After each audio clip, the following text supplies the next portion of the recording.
Hello বন্ধুরা, আসসালামু আলাইকুম। আজকে আমি খুবই গুরুত্বপূর্ণ দুইটি স্ট্রাকচার নিয়ে আলোচনা করব। আশা করি যদি দেখো তাহলে শত শত সেন্টেন্স তোমরা ইংলিশে বলতে পারবে এবং লিখতে পারবে। এর আগেও আমি 4টা ভিডিও আমি আমার ইউটিউব চ্যানেলে আপলোড করছি। তোমরা না দেখলে দেখে আসতে পারো এবং এই ভিডিওর ডিসক্রিপশন বক্সে লিংক দেওয়া থাকবে, তোমরা দেখে আসবে। এখন দেখো, প্রথমটা লেখা আছে হচ্ছে I forgot two. I forgot two plus verb. এখন এইটা আমরা কোন সময় ব্যবহার করব?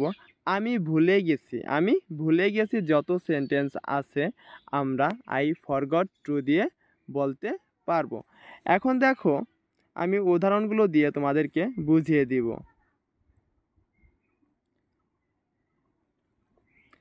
দেখো, এই জায়গায় লেখা আছে হচ্ছে আমি তোমাকে ফোন করতে ভুলে গেছি। এখন দেখো, ভুলে যাওয়া ইংলিশ কি? আই ফরগট টু, মানে কি আমি ভুলে গেছি। এখন ভুলে গেছি কি করতে? ভুলে গেছি ফোন করতে। দেখো, ফোন করা ইংলিশ কি? ফোন করা ইংলিশ হচ্ছে কল। কল অর্থ কি? ফোন করা।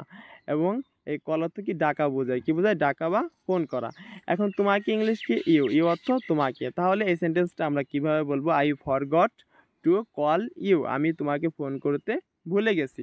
দেখো, দ্বিতীয়টা লেখা আছে হচ্ছে আমি আমার বই আনতে ভুলে গেছি। বই আনতে ভুলে গেছি। এখন দেখো, আমি ভুলে গেছি ইংলিশ কি? I forgot two. I forgot two অর্থ কি? আমি ভুলে গেছি। এখন কি আনতে ভুলে গেছি? বই আনতে ভুলে গেছি। এখন দেখো, আনা ইংলিশ কি? টেক অর্থ কি? আনা বা নেওয়া। টেক অর্থ কি? আনা বা নেওয়া। এখন দেখো, আর বই ইংলিশ কি? আমার বই ইংলিশ কি? মাই বুক। তাহলে কি আমি আমার বই আনতে ভুলে গেছি। I forgot to take my book. আমি আমার বই আনতে ভুলে গেছি। এখন দেখো, তৃতীয়টা কি লেখা আছে হচ্ছে আমি তাকে বলতে ভুলে গেছি। এখন বলা ইংলিশ কি? বলা ইংলিশ হচ্ছে টেল। টেল অর্থ কি? বলা। আর তাকে ইংলিশ কি? তাকে ইংলিশ হচ্ছে হিম। দেখো, আই ফরগট টু টেল হিম, আমি তাকে ফোন করতে, আমি তাকে বলতে ভুলে গেছি। দেখো, 4 নম্বরটা কি লেখা আছে?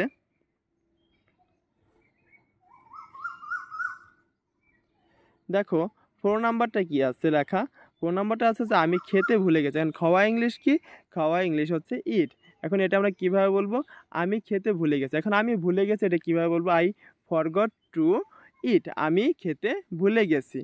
দেখো, 4 না, যদি আমরা দেখো আমরা বলতে পারি যে আমি পড়তে ভুলে গেছি। আই ফরগট টু স্টাডি, আমি পড়তে ভুলে গেছি। বা আই ফরগট টু রিড, বা আমি লিখতে ভুলে গেছি। আই ফরগেট টু রাইট, আমি লিখতে ভুলে গেছি। এখন দেখো, 5 নাম্বারটা লেখা আছে হচ্ছে আমি হোমওয়ার্ক করতে ভুলে গেছি। এখন এটা আমরা কিভাবে বলবো? দেখো, এই জায়গায় লেখা আছে হচ্ছে, দেখো, করা। করা ইংলিশ কি? করা ইংলিশ হচ্ছে ডু। তাহলে I forget to do my homework, আমি হোমওয়ার্ক করতে ভুলে গেছি। আবার দেখো, এই জায়গায় কি? ভুলে গেছি। এটা কিভাবে বলবো? দেখো, হোমওয়ার্ক কি? হোমওয়ার্ক কি? বাড়ির কাজ। এখন এই হোমওয়ার্ক ইংলিশের দিকে হোমওয়ার্ক কি লেখা হয়েছে? মানে আমার হোমওয়ার্ক, মাই হোমওয়ার্ক, আমি আমার হোমওয়ার্ক করতে ভুলে গেছি। এখন এটা আমরা কিভাবে বলবো? দেখো, এদিকে লেখা আছে হচ্ছে আমি ভুলে গেছি। এখন এটা লিখবো, এটা বলবো কিভাবে? আই ফরগেট টু, আমি ভুলে গেছি ডু মাই হোমওয়ার্ক, আমি আমার হোমওয়ার্ক করতে ভুলে গেছি। আশা করি তোমরা এই স্ট্রাকচারটি বুঝতে পারছো। এখন আমি দ্বিতীয় স্ট্রাকচারটি তোমাদেরকে বুঝিয়ে দেব। এর আগে আমি তোমাদের বলবো, তোমরা যারা ভিডিও দেখতেছো একটা লাইক করবে এবং কমেন্টে লিখবে যদি কোনো জায়গায় না বুঝে থাকো, এবং তোমরা যদি সাবস্ক্রাইব করে না থাকো এবং সাবস্ক্রাইব করে রাখবে চ্যানেলটি। দেখো, পরবর্তী স্ট্রাকচারটি খুবই গুরুত্বপূর্ণ। কি লেখা আছে? I decided to plus verb. এইটা আমরা কোন সময় ব্যবহার করব?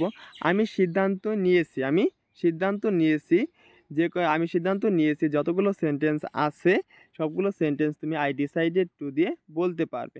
দেখো, এই সেন্টেন্স দিয়ে কি সহজেই বাক্য তৈরি করা যায়। দেখো, দেখো, প্রথমটা কি লেখা আছে? প্রথমটা খুবই গুরুত্বপূর্ণ। দেখো, এই জায়গায় লেখা আছে হচ্ছে স্টাডি। স্টাডি অর্থ কি? পড়াশোনা করা। আমি পড়াশোনা করার সিদ্ধান্ত নিয়েছি। এখন দেখো, আমি সিদ্ধান্ত নিয়েছি, এটা তো আমরা আগেই জানি। আই ডিসাইডেড টু অর্থ কি? আমি সিদ্ধান্ত নিয়েছি। এখন পড়াশোনা করা ইংলিশটা জানলে আমরা এই সেন্টেন্সটি বলতে পারবো। এখন পড়াশোনা ইংলিশ কি? স্টাডি। স্টাডি অর্থ কি? পড়াশোনা করা। তাহলে এটা আমরা কীভাবে বলবো? আই ডিসাইডেড টু স্টাডি, আমি পড়াশোনা করার সিদ্ধান্ত নিয়েছি। এখন দেখো, দ্বিতীয়টা লেখা আছে হচ্ছে আমি সেখানে যাওয়ার সিদ্ধান্ত নিয়েছি। এখন যাওয়ার ইংলিশ কি? যাওয়া ইংলিশ হচ্ছে গো। গো অর্থ কি? যাওয়া। আশা করি তোমরা এটা জানো। এখন সেখানে ইংলিশ কি? দেয়ার। দেয়ার অর্থ কি? সেখানে। তাহলে আই ডিসাইডেড টু গো দেয়ার। আমি সেখানে যাওয়ার সিদ্ধান্ত নিয়েছি। দেখো ৩ নম্বরে লেখা হচ্ছে আমি তাকে সাহায্য করার সিদ্ধান্ত নিয়েছি। এখন সাহায্য করা ইংলিশ কি? সাহায্য করা ইংলিশ হচ্ছে হেল্প। হেল্প অর্থ কি? সাহায্য করা। তাকে ইংলিশ কি? তাকে ইংলিশ হচ্ছে হিম। তাহলে আমি সিদ্ধান্ত নিয়েছি, এটা তো আমরা আগেই জানি আই ডিসাইডেড টু। আমি সিদ্ধান্ত নিয়েছি কি করার? সাহায্য করার। হেল্প হিম, তাকে সাহায্য করার। তাহলে এটা আমরা কীভাবে বলবো? আমি তাকে সাহায্য করার সিদ্ধান্ত নিয়েছি। I decided to help him. আমি তাকে সাহায্য করার সিদ্ধান্ত নিয়েছি। দেখো 4 নম্বরটা, আমি এখানে থাকার সিদ্ধান্ত নিয়েছি। এখন থাকা ইংলিশ কি? থাকা ইংলিশ হচ্ছে স্টে। স্টে অর্থ কি? থাকা। এখানে ইংলিশ কি? এখানে ইংলিশ হচ্ছে হিয়ার। তাহলে I decided to stay here. আমি এখানে থাকার সিদ্ধান্ত নিয়েছি। হচ্ছে আমি ইংরেজি শেখার সিদ্ধান্ত নিয়েছি। এখন দেখো আমি সিদ্ধান্ত নিয়েছি, এটা কীভাবে বলবো? I decided to.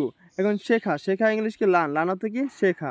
তাহলে এটা আমরা এখন কীভাবে বলবো? I decided to learn English. আমি ইংরেজি শেখার সিদ্ধান্ত নিয়েছি। আশা করি তোমরা বুঝতে পারছো। যদি এমন ভিডিও পেতে চাও তাহলে লাইক করবে, এবং যারা সাবস্ক্রাইব না করেছো তারা সাবস্ক্রাইব করে দেবে। এবং ধৈর্য সহকারে তোমাদের ভিডিও দেখার জন্য তোমাদেরকে অসংখ্য ধন্যবাদ। আসসালামু আলাইকুম।